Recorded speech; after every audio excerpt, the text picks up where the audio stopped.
Mr. President. Thank you for bringing us together and to strengthen American capital markets and expand opportunity for all Americans. If I had to sum up Robinhood in one word, it would be ownership. Broad ownership is essential to a free, stable, and prosperous society. That belief has shaped pretty much every product we've built, from commission-free investing to 24-hour trading, and now outside the United States to tokenization, which we're using to expand ownership of American assets to people in more than 120 countries. Yet this innovation is reaching investors abroad before investors here back home.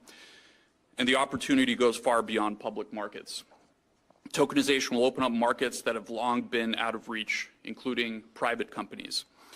Today, too much economic value is being created before ordinary investors get a chance to participate. Expanding ownership also requires protecting investors. Innovation and investor protection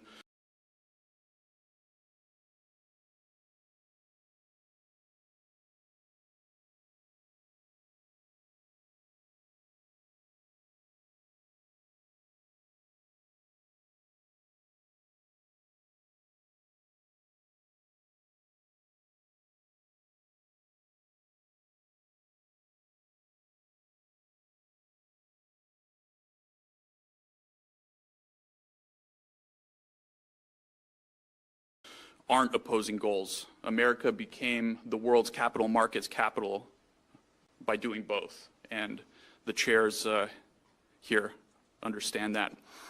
American companies are building this technology. American markets are powering it. American assets are also at the center of it. American investors should not be the last to benefit. We look forward to continue to work together to expand ownership, build the next generation of capital markets, and ensure America leads the way. Thank you. Great job. Arjun.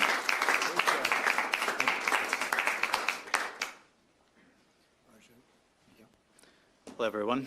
I was thinking about what I was going to say today. Most of the time, I don't speak too much, but the first time I met the president, he said, "What does your company do?" And I said, we're a startup. We move at warp speed, and the first thing he said is, "Why not at Trump speed?" So we started acting in that way. Look, our mission at Kraken isn't about Kraken. Brian created Coinbase. Vlad here, you have ICE, NASDAQ. They created the world markets, and all we're trying to do is make sure that everyone in America has the ability to be able to succeed in the same way that we did, and that's essentially how we think about it. So our motto at Kraken has been fix money, we fix the world. Thank you, Mr. President. Thank you very much, Greg.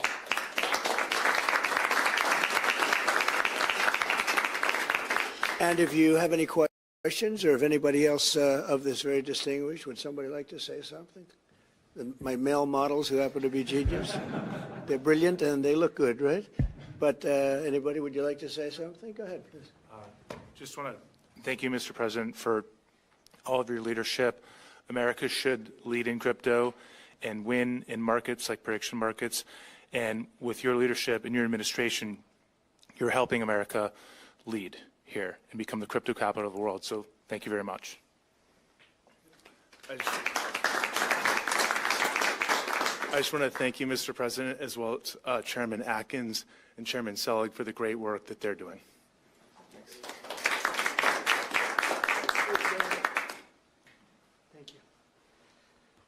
Yeah, I just want to say that what Chairman Selig and Chairman Atkins are doing and the President has enabled with his leadership is actually working. So if you look at stablecoin usage and adoption, it's increasing the usage and distribution of the US dollar at higher and higher levels than our industry has ever seen, specifically because of the Genius Act and the movement of more and more treasuries into stablecoins and therefore into more and more hands across the world. And now the tokenization of equities, thanks to Chairman Selig's and Chairman Atkins' great work and collaboration and actual work together rather than working against each other as before, is going to distribute U.S. equities globally and increase the distribution of those.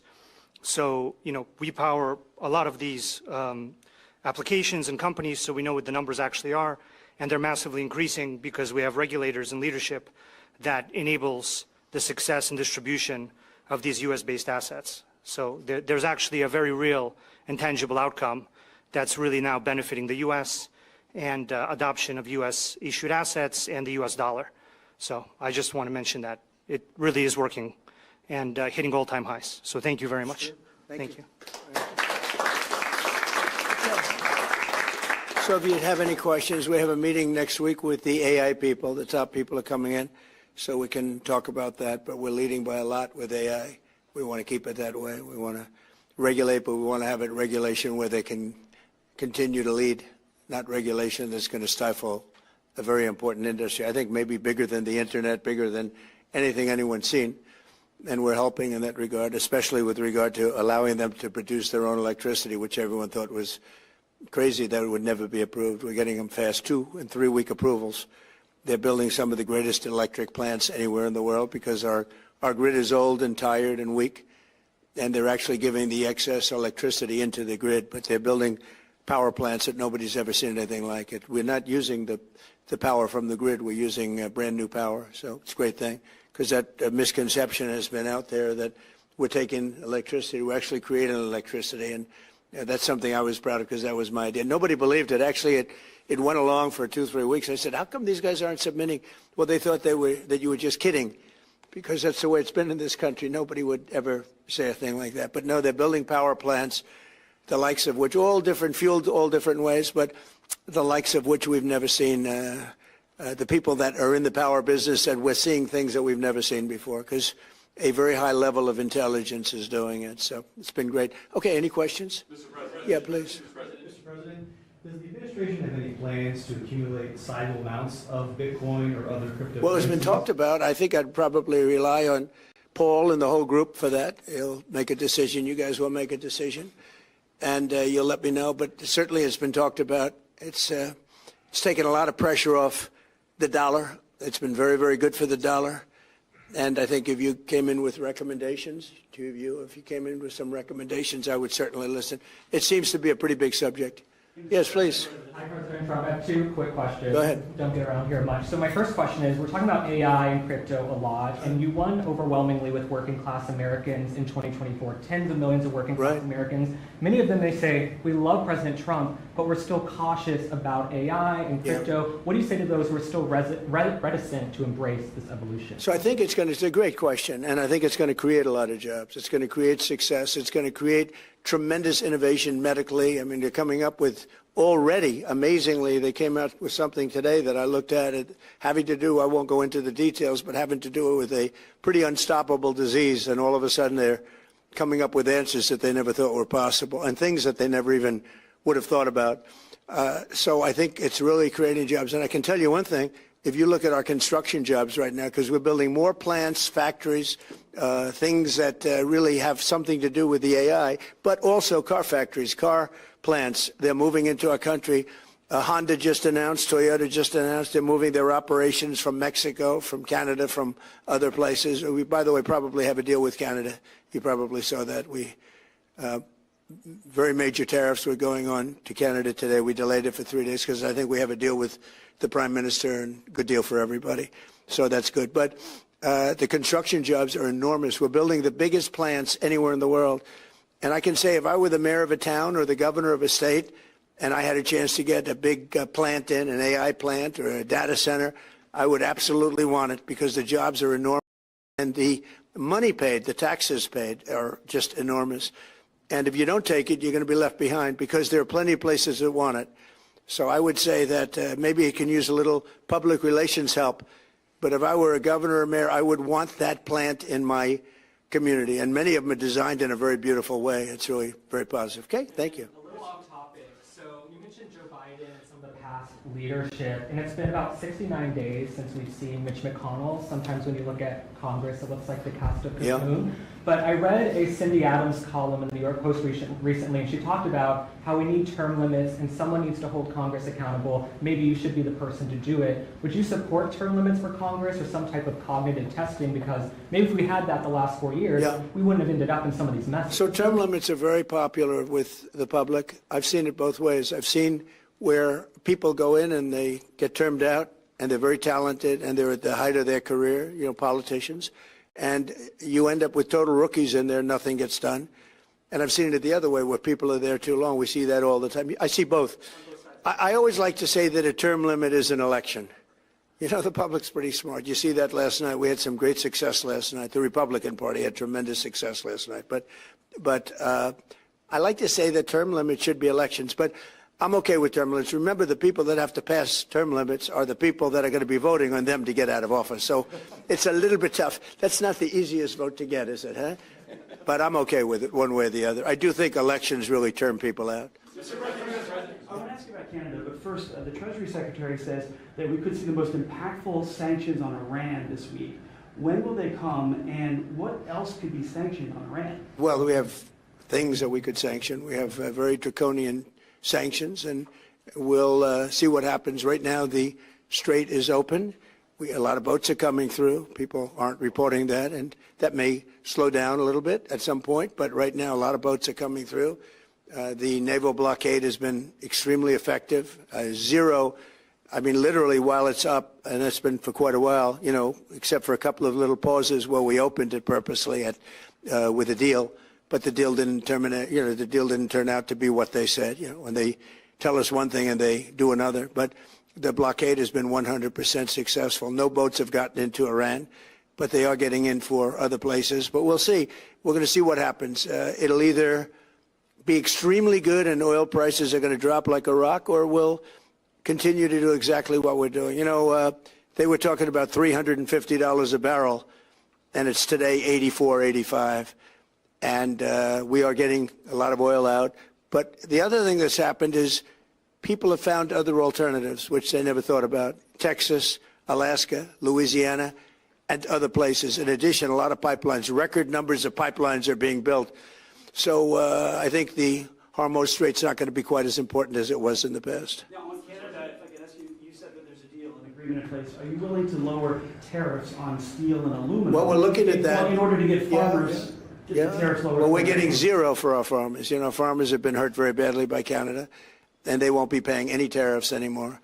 And we may bring some of the tariffs down to a level where other countries are, because Canada was paying a higher tariff. Canada was paying us a higher tariff. So we are, look, we have a very nice relationship with leadership right now, and we'll see. But we did a 3-day pause. It was supposed to be a 50% straight across the board tariff.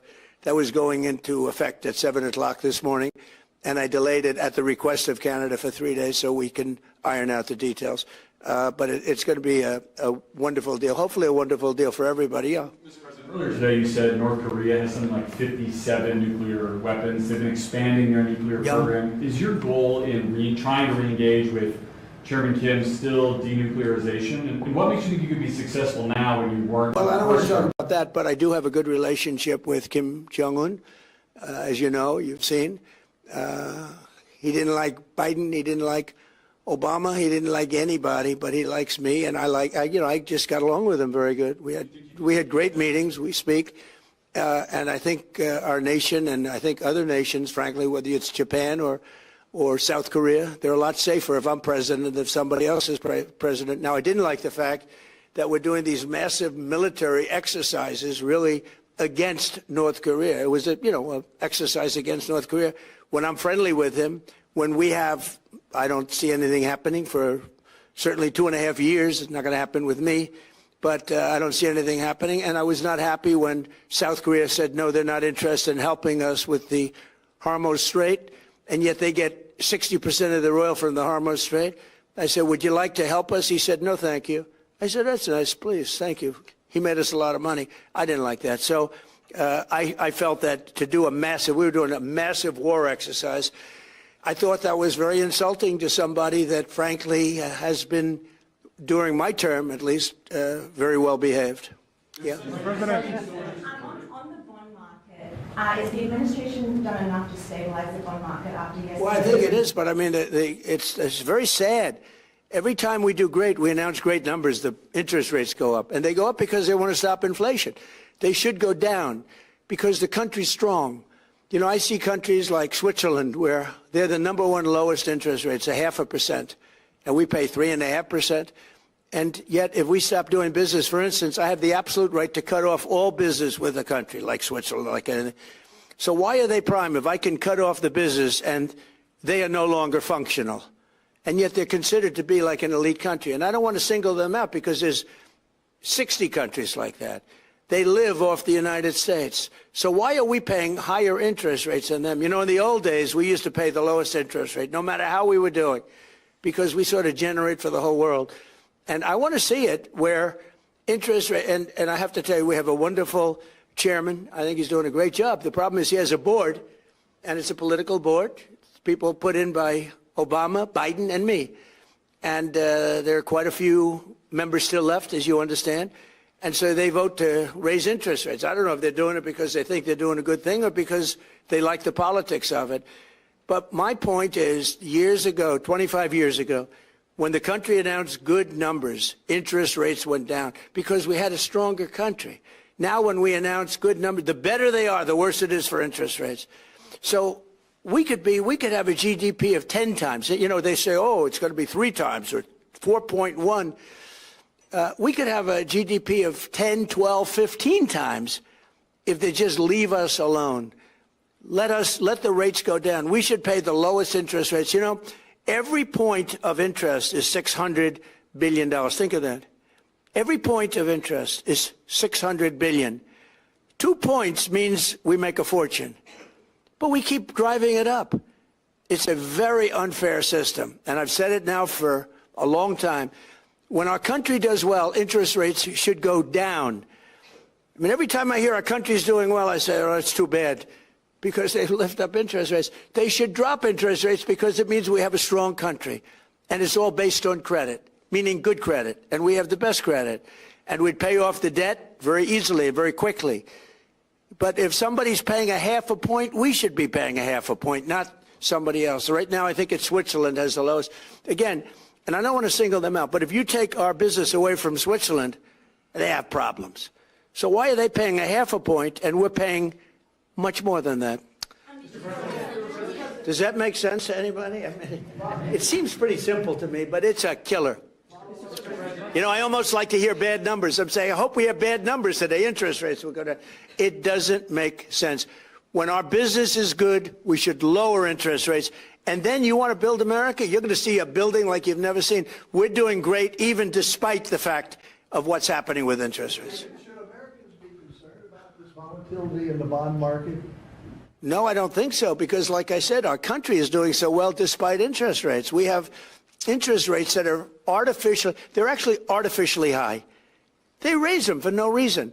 And you can't go out to the market when you have a Fed that's raising interest. You can't say, I want to pay 3 points less than what the Fed says you're supposed to be paying. So, no, I don't think so at all. I think we have a very powerful country, and we're powering through these ridiculous interest rates. They're ridiculous. Look, when our country is strong, interest rates should go down. When our country is weak, frankly, they should go up. But this country is strong. There's never been in history the kind of money coming into a country as we have right now. Trillions and trillions of dollars are being invested in plants, factories, everything. Everything you can think of. We're the hottest country in the world. We are by far, and I said it 100 times, the king of Saudi Arabia, but many, many people, they said 2 years ago, 3 years ago, your country was dead. Now you have the hottest country in the world. That's what we have. We have the hottest country in the world, and these people are helping us a lot. Thank you very much, everybody. Come on to the Oval Office. We're going to take them into the Oval Office. We're going to show them a real office, okay? Their offices are nice, but this is nice. Did you watch Donald Graham's debate, Mr. President? Thank you, Chris.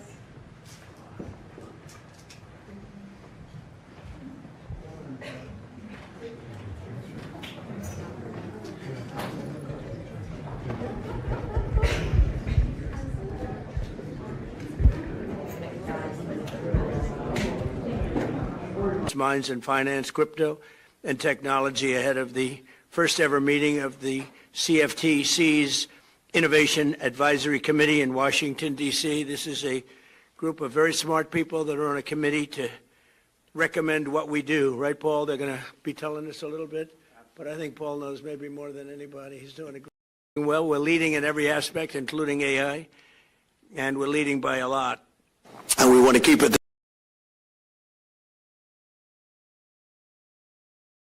that way. I want to to thank the chairman of the Commodity Futures Trading Commission, Mike Selig, for his tremendous leadership and Innovation Advisory Committee in Washington, D.C. This is a group of very smart people that are on a committee to recommend what we do. Right, Paul? They're going to be telling us a little bit, but I think Paul knows maybe more than anybody. He's doing a great job. We're all happy with Paul, I think, right? He's been absolutely. We're also pleased to be joined by Executive Director of the President's Council, with advisors with the digital asset. All of the digital assets are all put into one. Patrick Witt and many other top industry leaders, including Coinbase. Where's Brian? Brian Armstrong, CEO. He's one of the greats. Where is he? Where are you? Oh, you look well. You get much younger. You look good. CEO of International, an intercontinental exchange, Jeff Sprecher. One of the things, a little thing called the New York Stock Exchange. He owns a thing called the New York Stock Exchange. Quite a nice asset, right? Yes, it is. CEO of NASDAQ, Adina Friedman. Thank you very much, Adina. Great job you're doing. CEO of Robinhood, Vlad Tenev. Thank you, Vlad. Nice to see you. And CEO of Kraken, Arjun Sethi. And thank